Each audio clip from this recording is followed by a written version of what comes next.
स्वागत है आपका एक बार फिर से।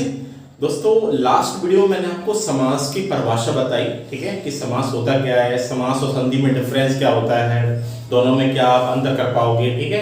तो आपको कभी आप वीडियो को देखोगे लास्ट वीडियो को तो आप सारी क्लियर हो जाएगा कि समास क्या है और संधि क्या है। अब बात करेंगे समास के प्रकार, ठीक है, कि समास कितने प्रकार के होते हैं, समास के भेद,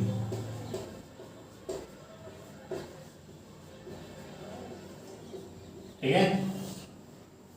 यहां पे बहुत सारे बच्चे आंसर देंगे कि समास के 6 भेद होते हैं, ठीक है। समास के जो भेद होते हैं वो होते हैं आपके भेद 6, ठीक है। शुद्ध इस तरह से लिखा जाता है, ना शुद्ध लिखने का तरीका ये है, छ और हा, ठीक है। हाँ, 6 भेद होते हैं। लेकिन मुख्यतः अगर मुख्यतः की अगर बात करें तो समास के मुख्यतः कितने भेद होते हैं, 4, ठीक है। अगर मुख्यतः आपसे पूछा जाए तो समास के भेद कितने होते हैं, 4, ठीक है। और जनरली अगर पूछा जाए तो समास के भेद कितने होते हैं, 6, ठीक है।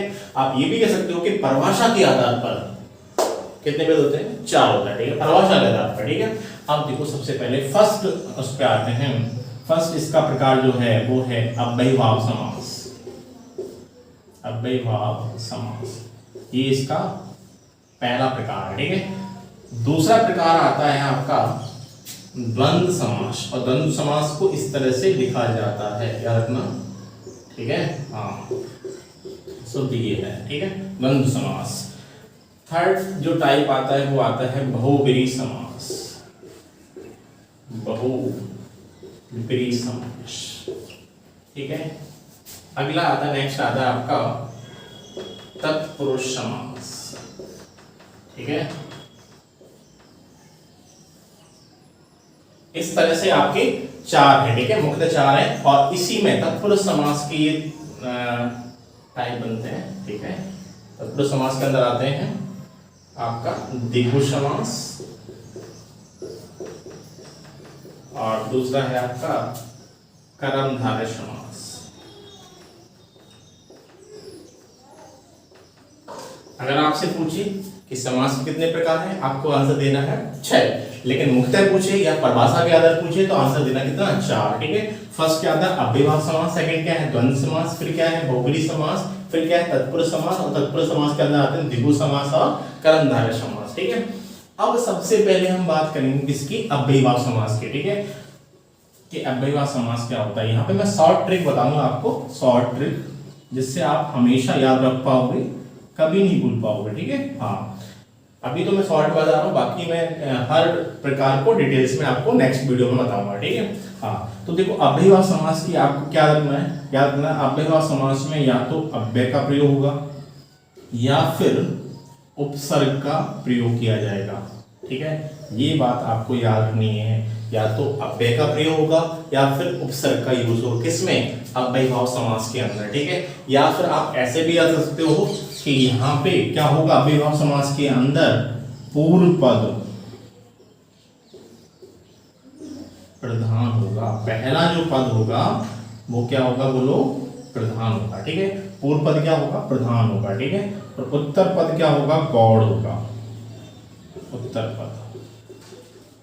तो मैंने आपको लास्ट वीडियो में बताया था पूर्व पद क्या होता है, प्रथम पद, उसे कहते हैं हम पूर्व पद। जो बाद वाला पद होता है द्वितीय पद, उसे क्या कहते हैं हम, उत्तर पद कहते हैं। उत्तर पद क्या होगा, गौड़। गौड़ का मतलब होता है जिसका इंपॉर्टेंस नहीं होता, ठीक है। इंपॉर्टेंस किसका होगा, पहले पद का, ठीक है। जैसे यहाँ पे एग्जांपल दिया मैंने आपको प्रतिशत, ठीक है। तो प्रतिशत जो एग्जांपल दिया, इसमें पूर्व पद ये क्या है, प्रधान है ना, प्रति, ये प्रधान है, ठीक है। इसका बहुवचन नहीं बनता है, ठीक है, बहुवचन नहीं बनेगा, इसका बहुवचन रूप होता ही नहीं है, ठीक है। हाँ, मैंने लिखा प्रतिपल, प्रतिपल, ठीक है, प्रतिपल किसका एग्जांपल है आपका। और एक ये से भी याद सकते हो आप, प्रति आ रहा, प्रति क्या है, उपसर्ग है, ठीक है। हाँ, याद रखना, प्रति उपसर्ग है ना। हाँ, इस तरह से भी आप याद कर सकते हो, ठीक है। हाँ, अगला है इसका प्रकार क्या, द्वंद्व समास, ठीक है। हाँ, या फिर आप ऐसे एग्जांपल और दे दिया मैंने यहाँ पे, यथाशक्ति, यथाशक्ति, ठीक है।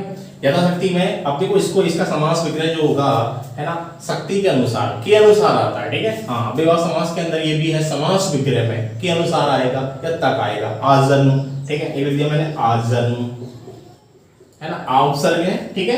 तो जन्म तक, आजन मतलब जन्म तक, तक आ रहा है, ठक आएगा या के अनुसार आएगा तो भी क्या होगा, अव्ययीभाव होगा। और बाकी का मैं आपको डिटेल्स में बताऊंगा अगली वीडियो में, ठीक है। हाँ, अभी याद रखो आप अव्यय, या तो अव्यय आएगा या फिर क्या आएगा, उपसर्ग आएगा, ठीक है। और पहला पद क्या होगा, प्रधान होगा, ठीक है। द्वंद्व समास, द्वंद्व समास में क्या होते हैं, दोनों पद क्या होते हैं, प्रधान होते हैं, ठीक है। इसके अंदर दोनों पद क्या होते हैं, प्रधान होते हैं, ठीक है। आप एक चीज और याद रखो, द्वंद्व का मतलब होता है झगड़ा करना, ठीक है। द्वंद्व का मतलब क्या होता है, झगड़ा करना। द्वंद्व चल रहा है, युद्ध चल रहा है, झगड़ा है, ठीक है, झगड़ा करना, है ना। तो द्वंद्व समास जब भी आएगा तो याद रखना, या तो एक दूसरे क्या होंगे, वो विलोम होंगे, या फिर क्या होंगे, पूरक। ये इसकी शॉर्ट ट्रिक है, विलोम या फिर पूरक। याद रखना, विलोम होंगे या फिर पूरक होंगे। जैसे मैंने लिखा फॉर एग्जाम्पल दिन रात, तो दिन और रात का क्या है, पूरक है, ठीक है। हाँ, मैंने लिखा हवा पानी, ठीक है, क्या है, पूरक है, ठीक है। हाँ, याद रखना, ये इसके क्या है, एग्जाम्पल है, ठीक है। अब देखो बहुत से बच्चे शॉर्ट में याद कर लेते हैं, सर योजक चिन्ह आ जाए तो क्या होगा, द्वंद्व समास होगा, ऐसा नहीं है, ठीक है। कभी कभी ऐसा भी होगा कि योजक चिन्ह भी नहीं आएगा तभी भी क्या होगा, द्वंद्व समास होगा। जैसे मैंने लिखा देवासुर, बहुत बार एग्जाम में पूछा गया ये देवासुर, ठीक है। हाँ, इसमें क्या समास है, द्वंद्व समास है, क्योंकि इसका जो समास विग्रह होगा, ठीक है, देव और असुर, विलोम है, बोलो, देव और असुर एक दूसरे क्या है, विलोम है, अपोजिट है, या तो अपोजिट होंगे या फिर क्या होंगे, कॉम्प्लीमेंट होंगे, ठीक है, याद रखना आप।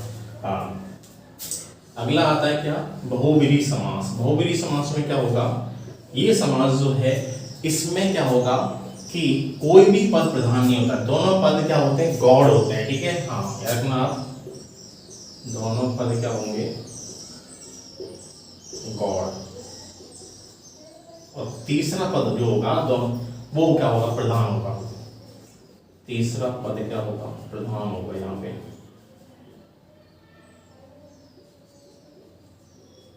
ठीक है। जैसे मैंने लिखा एग्जांपल घनश्याम, ठीक है। तो घनश्याम जो है, घन के समान श्याम है जो, ठीक है। तो इसमें क्या है, कृष्ण को कहा गया है, ठीक है। ये किसका एग्जांपल है, बहुव्रीहि समास का उदाहरण, ठीक है। नेक्स्ट आता है आपका तत्पुरुष समास। देखो तत्पुरुष समास आप कैसे याद करोगे, तत्पुरुष समास में क्या होगा, जो उत्तर पद होगा, उत्तर पद मतलब बाद वाला पद, द्वितीय पद, वो क्या होगा, द्वितीय पद क्या होगा, प्रधान होगा, ठीक है।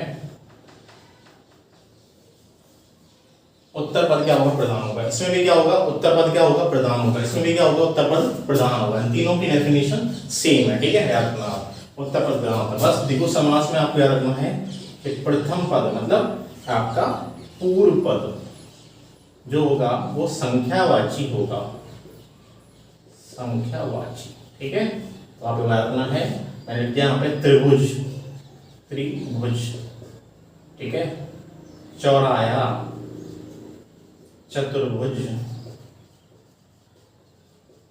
ठीक है। ये सभी किसके एग्जाम्पल हैं आपके, द्विगु समास के, ठीक है। तीन भुजाओं का समूह है ये, ठीक है। चौरा चार राहों का समूह है, चतुर्भुज चार भुजाओं का है, ठीक है। तो यहाँ पे पूर्व पद क्या है, संख्यावाची है, ठीक है, यह याद रखना है आपको।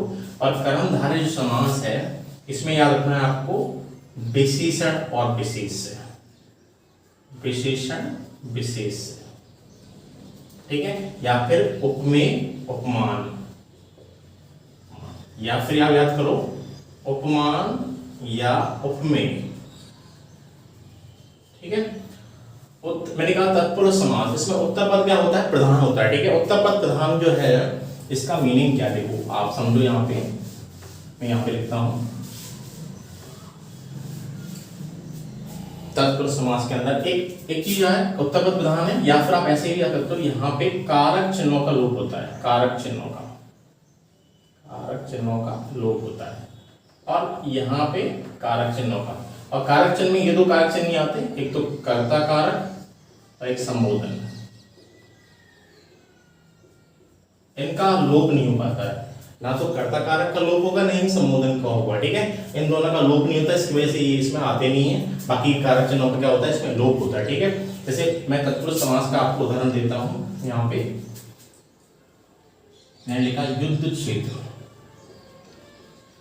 अब देखो इसमें मैंने कहा उत्तर पद क्या होता है, प्रधान होता है, ठीक है। हाँ, तो ये बनेगा, इसका समास विग्रह करेंगे युद्ध के लिए क्षेत्र, ठीक है। अब याद रखो आप, युद्ध के लिए क्षेत्र है, युद्ध का क्षेत्र है, ठीक है, ऐसे याद रख सकते हो आप।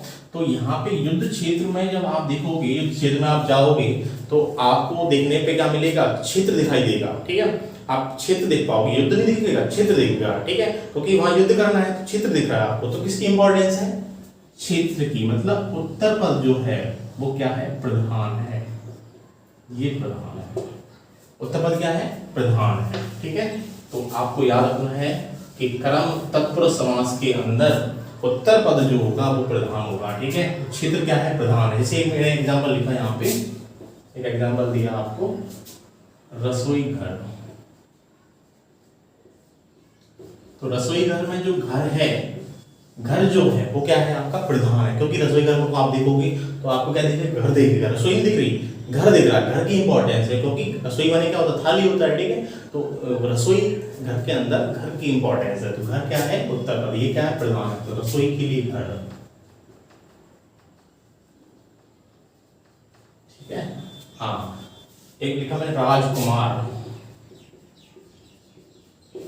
राजकुमार, आप देखो राजकुमार का हमने इसका समास विग्रह किया, राजा कुमार। तो किसका इंपॉर्टेंस है, कुमार का, ठीक है। तो कुमार क्या है आपका, उत्तर पद, कुमार, कुमार लिखेगा आप, राजकुमार को देखो कुमार दिखेगा आपको, ठीक है। तो कुमार का ये उत्तर पद है, इसका ये प्रधान है, इसकी वजह से क्या है, तत्पुरुष समास है। और आप कैसे भी रखते हो, यहाँ पे कारक चिन्हों का लोग का आ गया, ठीक है, यहाँ के लिए आ गया, ये आपका संबंध, ठीक है, संबंध का के संबंध तत्पुरुष है, के लिए आ गया, ठीक है। आप ऐसे याद करो, जो मैंने आपको बताया कि यहाँ पे उत्तर पद क्या होगा, प्रधान होगा, ठीक है। हाँ, तो यहाँ पे मैंने आपको शॉर्ट में बताया, ठीक है। तो अव्ययभाव समास बताया, इसके अंदर क्या होता है, अव्यय या उपसर्ग होता है, ठीक है। अव्यय का प्रयोग होगा या फिर उपसर्ग का होगा, ठीक है। द्वंद्व समास में क्या होता है, दोनों पद प्रधान होते हैं या फिर एक दूसरे के विलोम या पूरक होते हैं, ठीक है, याद रखना। बहुव्रीहि समास के अंदर दोनों पद गौड़ होते हैं, तीसरा पद प्रधान होता है। तत्पुरुष में अभी बताया मैंने, उत्तर पद प्रधान होता है, ठीक है। द्विगु समास में पूर्व पद क्या होता है, संज्ञावाची होता है। कर्मधारय में विशेषण या विशेषण, उपमेय उपमान या उपमेय। तो इस तरह से मैंने आपको इनके एग्जांपल दी। बाकी नेक्स्ट वीडियो में आपको हर टाइप को एक्सप्लेन करूंगा डिटेल्स में, ठीक है। जब तक के लिए देखते रहिए। अगर आप फर्स्ट टाइम मेरी वीडियोस को देखते हैं तो चैनल को सब्सक्राइब कीजिए और अपने दोस्तों को शेयर कीजिए, जिससे ज़्यादा से ज़्यादा स्टूडेंट्स इस वीडियो को यूटिलाइज कर सकें। Okay, thank you.